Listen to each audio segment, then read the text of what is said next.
Die, monster! You don't belong in this world. Começamos esse game espetacular com essa frase que marcou muito, né? Vira referência em vários outros games e tudo mais. Desse game que cativou e cativa até hoje e é considerado um dos melhores jogos do gênero, principalmente dentro da franquia Castlevania.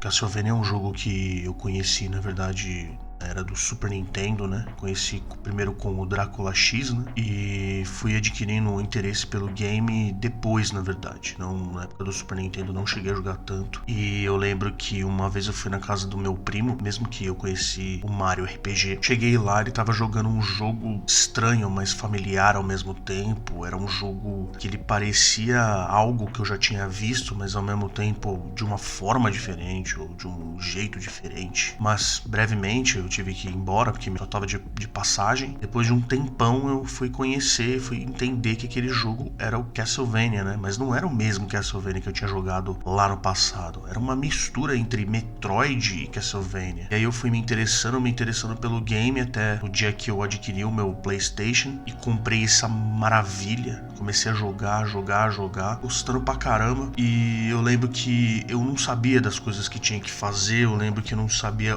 como passar das partes, porque convenhamos a dizer que esse Castlevania, principalmente o Symphony of the Night, ele não é um jogo que muito intuitivo, né? Você tem que descobrir muita coisa, você tem que ficar desvendando, você tem que ler os diálogos, principalmente naquela época que eu era péssimo em inglês, então eu não sabia exatamente o que fazer e tudo mais. E mesmo você sabendo inglês, quem conhece esse jogo profundamente sabe que não é nada muito intuitivo, né? Aí eu lembro que um dia eu tava passando por uma banca de jornal e eu vi uma revista, tinha todo o mapeamento do jogo, com todas as passagens secretas, segredos e detonado e tudo mais. E eu lembro de quando eu vi o meu primo jogando, ele não tava num castelo normal, ele já tava num castelo todo de ponta cabeça, todo esquisitão. Eu pensando, mano, mas eu lembro que o jogo não era só isso, tinha mais coisa. Eu lembro que meu primo tava numa parte diferente. E aí eu voltei pra minha casa, peguei o dinheiro com a minha mãe e comprei a revista. Eu abri um universo dentro daquele game que eu não sabia que existia. Aí foi onde eu descobri que existia o castelo invertido, foi onde que eu descobri os glitches, os bugs e entre várias e várias outras coisas do jogo, né? O que cativa e o que traz esse game tão único, especial, é o fator exploração. Você começa por um caminho bem linear para você entender os comandos, entender como é que funciona a mecânica do game, como matar os inimigos, qual botão faz o que. Daqui a alguns passos e alguns bosses, os caminhos começam a se dividir. Você já começa a não saber se vai para cima, se vai para baixo, pro lado, pro outro, para onde começar, por onde ir. E essa é a parte cativante, essa é a parte legal do game, que a gente chama até de Metroid, né? Querendo ou não, a grande influência desse jogo provavelmente, né, foi o Metroid. Metroid 1, o 2 e o 3, eles sempre tiveram esse fator de exploração e tudo mais. Só que Castlevania trouxe de uma forma totalmente diferente, né? A popularização também dos RPGs japoneses e tudo mais, eles decidiram unificar as duas coisas, né? Você tem um RPG de aventura e exploração ao mesmo tempo. Genial, simplesmente genial. Principalmente na época, porque na época não existia muitos games desse estilo, né? E o fator exploração desse jogo é um absurdo. Tudo no jogo você tem que saber como fazer, como passar, pegar upgrades para você poder passar de outras partes. Você tem que saber como passar de portões com a névoa, você tem que pegar o morcego para poder acessar partes elevadas e tudo mais, entre vários outros upgrades. O que eu acho muito interessante nesse jogo é a adição de golpes, assim como Street Fighter, com meia lua, com uma lua inteira, meia lua pra trás e assim vai, né? Eles adicionaram isso num jogo de aventura, de exploração, para você conseguir efetuar golpes onde o Alucard, que é seu personagem principal, consegue invocar almas que vão ajudar ele a dar dano nos inimigos, sugar a alma dos inimigos, ou magias onde inimigos que espirram sangue recuperam a sua vida, entre outras e outras coisas. O legal é que você, durante o jogo, vai adquirindo vários estilos de itens: porrada, espada, massa, cajados, escudos em diversos formatos, cada espada, cada item tem o seu próprio design, itens que te fazem invocar armas de magia, armas mágicas, entre familiares que você consegue no jogo, familiares que te curam, familiares que sugam a vida do outro inimigo, familiares que atacam, familiares que são uma espada que dá um dano absurdo, entre outras coisas, e você consegue fazer combinações de magias com os familiares. Isso abre um leque absurdo para você descobrir coisas e mais coisas dentro do jogo, né? Uma coisa que me surpreende absurdamente nesse game era os cenários. Os cenários desse jogo, eles são muito característicos. Apesar de você estar dentro de um castelo, ele é um jogo que te traz vários estilos de cenários, todos ambientados literalmente com o que cada um traz. Você tem as catacumbas com cenários e trilhas sonoras também bem imersivas. Você tem a torre do Drácula, a Royal Chapel, que é como se fosse a parte santa, a livraria onde você pode comprar itens, mas toda a trilha sonora, aquela livraria toda ambientada para aquele local. Você tem a masmorra onde tinha as torturas e tudo mais. Isso é muito bacana, traz uma forma absurda mesmo. Por exemplo, prestem atenção na ambientação e na morbiedade que é esse cenário.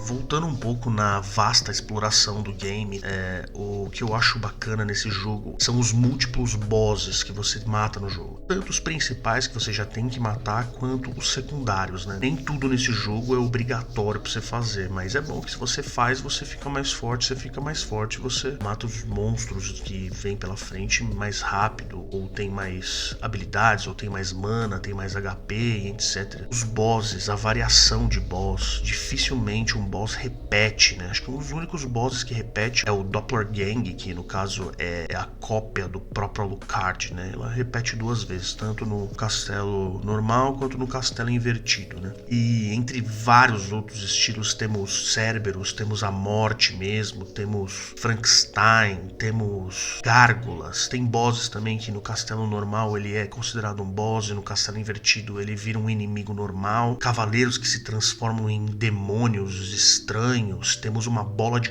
corpos onde ela só junta corpo e joga em você, você tem que enfrentar ele, até meio esquisito, mas é muito bem feito. Também temos os inimigos do jogo, né? Inimigos tem uma vasta, mas muito vasta variação de inimigos, entre caveiras, zumbis, lobos gigantes, cavaleiros, de vários tipos de cavaleiros. Temos cabeça de medusa, a própria medusa como boss, anjos, temos demônios, atiradores, muitos monstros reciclados de outros jogos também, principalmente do Round of Blood, né, que foi um jogo anterior a esse, e vai muito longe até isso. Eu não vou mentir pra vocês, eu acho o Castelo Invertido uma parte do jogo que eu não acho muito bacana. Eu até achei que foi um pouco de encheção de linguiça, não achei necessário, mas tá no jogo, a gente gosta do mesmo jeito. Porém, eu acho o Castelo Invertido uma parada totalmente bizarra, né, que eles trouxeram, que é simplesmente o cenário inteiro do jogo invertido de ponta cabeça. Mas eu percebo que teve muitas partes do design que eles não fizeram direito, ou que não tem nem como você subir, você tem que ficar usando morcego ou fazendo high jump pra se ajeitar em alguns cenários, algumas plataformas e tudo mais. Mas o bacana dessa área é literalmente isso. A maior parte dos inimigos são todos diferentes, a maioria deles não são iguais, tudo muda, o jogo fica mais difícil. Tudo bem que esse jogo não é tão desafiador, mas o jogo fica bem mais difícil.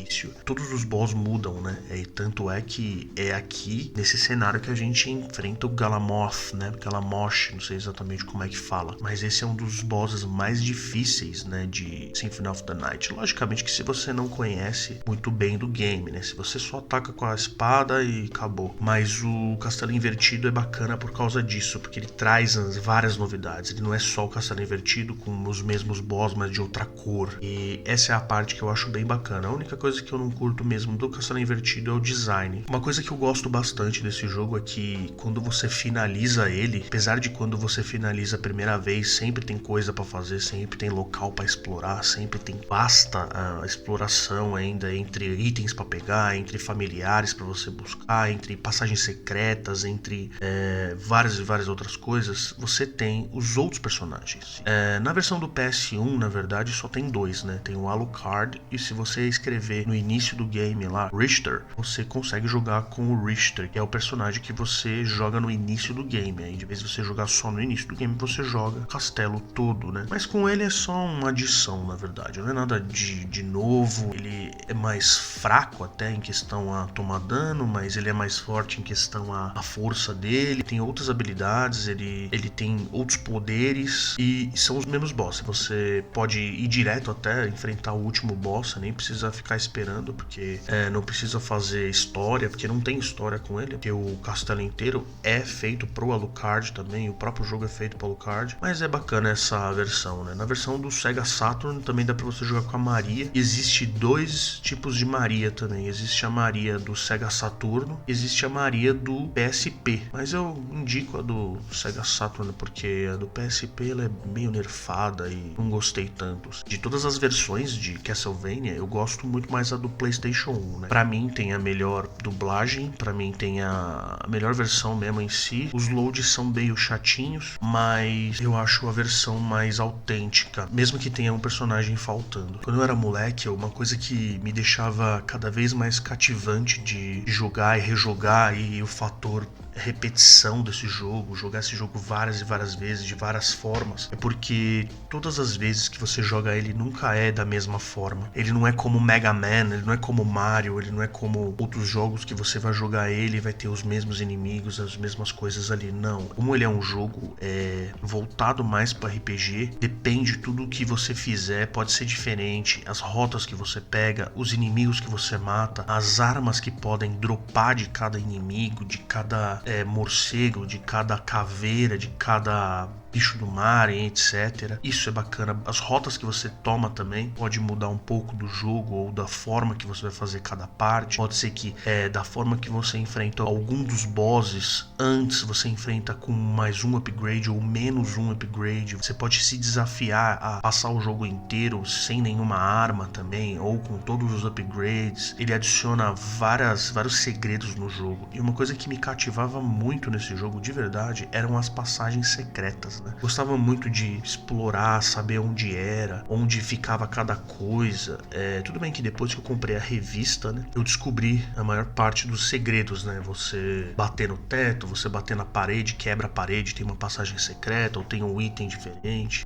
O bug da cadeira, né? Pra quem não sabe, esse jogo você pode sentar em vários tipos de cadeira, mas existe um bug que eu sempre faço, eu sempre zoo até. Pra quem não sabe, eu sou speedrunner desse jogo, né? Eu faço speedrun com o Alucard e com o Richter também. E eu sempre faço esse bug que é ele sentar ao contrário na cadeira. Existe o bug da luneta, onde você olha pela luneta e tem um rapaz de barco lá embaixo e ele fica fora do padrão. Entre várias outras coisas que eu acho muito engraçado nesse jogo, mas ele cativa por causa disso. Na época eu gostava muito desse jogo e jogava e rejogava por causa disso, porque o fator repetição dele é muito bacana. Não só isso, né? Você descobrir onde tem itens diferentes, você descobrir onde outros personagens você pode encontrar com eles, você descobrir onde tem inimigos diferentes, onde você tem sub-armas diferentes, entre outras coisas e tudo mais. E dentro de tudo isso, que também me cativava, eram os finais diferentes desse jogo, né? A gente tem o final normal, tem o final com o Richter, tem o final com a Maria, tem o final original, que é do Castelo Invertido, matando o Drácula. E isso era bacana, porque eu queria sempre saber o que era no final. Por mais que o final não tinha nada, era só o Richter lá olhando pro castelo e depois ia embora. Mas eu gostava de descobrir cada coisa disso, né? Castlevania é um jogo que cativa tanto, que traz tantas novidades, que fez parte da vida de tanta gente, que esse jogo influencia games até hoje, né? Existem fangames de Castlevania ótimos, jogos muito bem feitos, bem preparados, com a mesma qualidade até do próprio Castlevania, né? Que são os Lecarde Chronicles. Tem o Lecarde Chronicle 1 e o 2, né? Eu joguei o primeiro Lecarde Chronicle, mas não zerei ele. existe o 2 também, dizem que é muito bom, mas eu ainda não joguei. Entre outros jogos também com grande influência, que é Hollow Knight, que é The Messenger, Time Spinner, entre outros jogos que se influenciam muito desse tema. E esse jogo é aquele jogo gótico, aquele jogo mórbido, mas ao mesmo tempo que traz aí a nostalgia, né? Clássico, um grande clássico aí dos jogos retrôs. Traz tanto aquele sentimento de morbiedade, de solidão, e que ele traz aquele sentimento de justiça, porque você mata o Drácula e tudo mais, mas ao mesmo tempo é um jogo de superação, é um jogo onde você explora e pode jogar ele tranquilamente, que mesmo assim você vai se divertir tanto quanto qualquer outro jogo.